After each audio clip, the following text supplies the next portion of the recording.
Now, I've long said, and I don't think I'm alone on this one, that the Yamaha MT-09 is one of the best naked bikes on the market. You got a fantastic triple-cylinder engine, snappy handling, loads of tech, and all for what I think is a really decent price. For me, buying one is just a bit of a no-brainer. But there is one slight dilemma, and that's the fact that for 2025 it's now offered with their AMT, or automated manual transmission. So effectively that means you've got an automatic bike and there's no clutch to operate and no shifter to operate, and the bike just does it all for you. But the thing I think that some bikers are going to find most tempting about this is the fact that it only costs 550 quid more than the regular manual version. So the question is this now the one to go for, and can it really be that good to ride? Or should you just stick with the manual version for the ultimate MT-09 experience? Well, I think we better take it out for a spin to find out, so I can tell you all of the pros and cons, as well as what sort of biker might want it, what sort might not, and what I'd personally do if it were my own money. But look, before we get on the road, a quick thanks to DJI for supporting us and sponsoring this video. With all the riding footage in this video, we're using their latest Action 5 Pro, and we also use the previous generation Osmo Action 4. Both of them absolutely fantastic cameras, really easy to use, and yet you get fantastic results. And I particularly like their magnetic mounting system, which makes it easy to move the cameras around. The app's really intuitive. You can preview your shots and control the camera. And also you can pair with these wireless mics, and that means you can vlog with it in your helmet or capture the sound of the bike. So it's really versatile. Honestly, we absolutely love using DJI products to make our videos. So do check out the link in the description below, and once again a massive thanks to them for their support.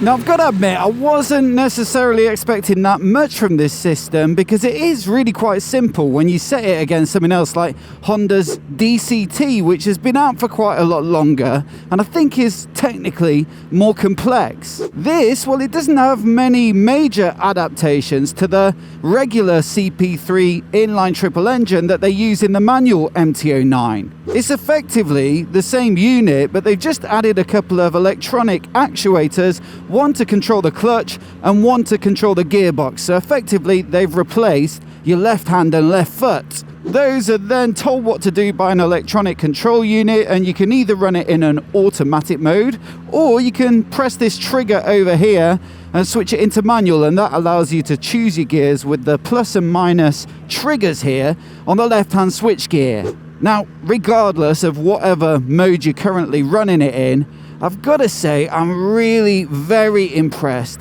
by just how slick they've managed to make these gear shifts feel. Listen to this downshift, just a press of a button. In fact, I'll crack my visor so you can hear it a little bit better. Let's stick it back into manual, down into second, down into first, and then the upshifts are so satisfying.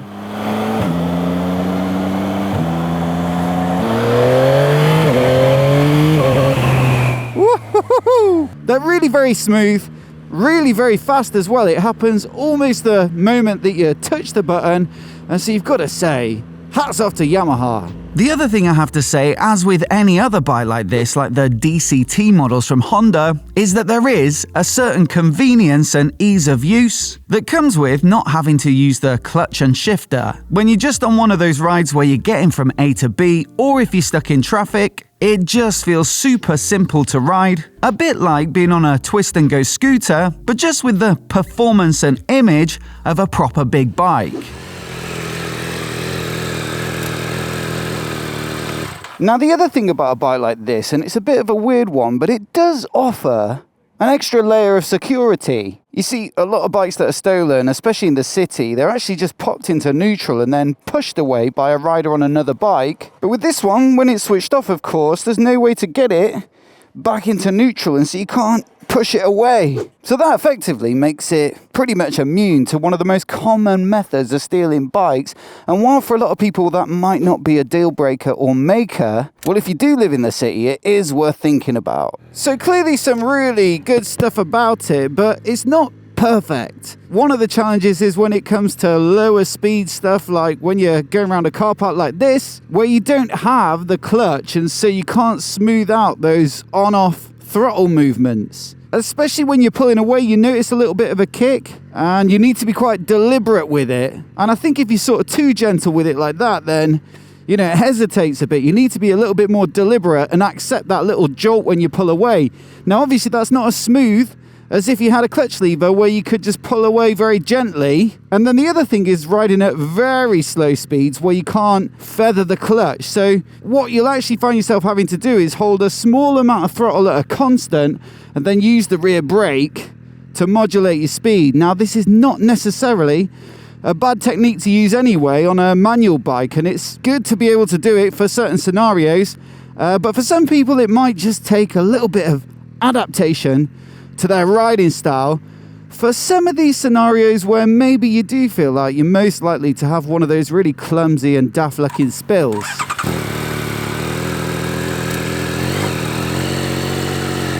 Now perhaps Yamaha could have taken the same approach as Honda with their recently announced e-clutch system. It's very similar with an actuator on the clutch, but they also left the regular old clutch lever there so you can override the electronics in certain situations. Now admittedly, it's not as simple and clean as the Yamaha solution, but occasionally I found when I was riding that bike that I was certainly glad it was there. I think out on the open road though, my main issue with AMT is to do with the automatic mode. Now you've got a button over here, the mode switch, and that allows you to choose between D or D+. And D is a little keen, I think, to get to 5th or 6th gear. It likes to shift up the gearbox, really low in the revs, and so I'd rather have it in D+, which is a bit more sporty and hangs on to the gears and allows you to get up the rev range. And I think for general sort of pottering around, well, it works all right actually. And in that D+ mode, I have found it occasionally useful, but when you start to ride a bit quicker, well, like it can't predict or see into the future, and sometimes that's quite annoying. It sounds like a harsh criticism, but you know, let me explain. You see, imagine a sequence of 2 corners. You might shift down into second on the way into the first turn to make use of the engine braking and also keep the revs up to be ready to accelerate out of it. Then, as you're driving out of the corner, you see the second one coming up, and so immediately you're thinking, well, I'll leave it in second again, roll off, engine brake in, and again keep the revs up to accelerate out. Now, there's absolutely no way that this AMT system, nor any other for that matter, can see that second corner coming. So sometimes when you're accelerating out of a corner in second, it thinks you're just picking up speed along a straight and it'll pop it into third right at that moment when you're just about to roll off and start braking into the next corner. That gives you a moment of hesitation where you're kind of wondering what to do. You're a gear too high, there's less engine braking, you're less ready for the corner, and so you're wondering if it'll shift back down itself or if you need to override it with the buttons. With that level of uncertainty, I feel like sometimes it's just simpler to have it in manual, and then at least you know where you stand. I think when you're riding a bike like this and the DCT bikes from Honda, you kind of consider the automatic mode to be the default, and then maybe you'll switch to manual with the buttons when there's a different circumstance, like you're riding a bit quicker or something like that. What I've actually found though is that I've enjoyed this bike more if I actually consider manual to be the default and automatic more so a tool to switch on occasionally when you're just cruising along perhaps and you maybe just want to switch that small part of your brain off for a moment. Thing is though, if you are riding it in manual, well, I've got to say there is just something that feels a little more connected to the bike about using a regular shifter and a clutch. Using your hand to kind of get a feel for the engine, find that bite point where you just feel like you're more at one with the motorcycle, and also using your foot to nudge up and down the gears to bang through the box as you're accelerating out of a corner just feels so satisfying and feels right. This is brilliant, but it is a bit more sterile. And then also you've got to think about the fact that there's a lot of other buttons here. Cruise control, indicators, the joystick. And so purely from a practical perspective, using your foot to shift just reduces the amount of stuff your hand has to do. So look, first up, clearly, if you've got any kind of impairment with your left hand or your left foot that mean that you can't ride a manual transmission bike, then this is great news, because this is one of the best nakeds on the market, and it now means you can buy one. Then I also think it might still be a very tempting proposition for anybody who's commuting in the week or riding through town, because of that extra convenience it gives you, but also that little extra security benefit, which is a bit of a side benefit, maybe not reason enough to buy it alone. But yeah, for 550 quid more than the standard bike, it is going to look quite tempting. And all I will say is probably demo one before you pick it up, just to make sure you're happy with that difference in riding style when it comes to lower speeds, so dragging the rear brake and that sort of thing. There is also, I guess, the newer rider to consider, who perhaps might find an automatic easier to learn to ride. But with the MT-09 being the best part of 120 horsepower, I don't think we can really consider this bike as targeted towards that audience. If you're more so of a weekend rider who likes to go a bit quicker, then realistically, if you go in between corners frequently, I think you'll find yourself running it in the manual mode more than the automatic. And then it really comes down to a question of whether you'd rather use your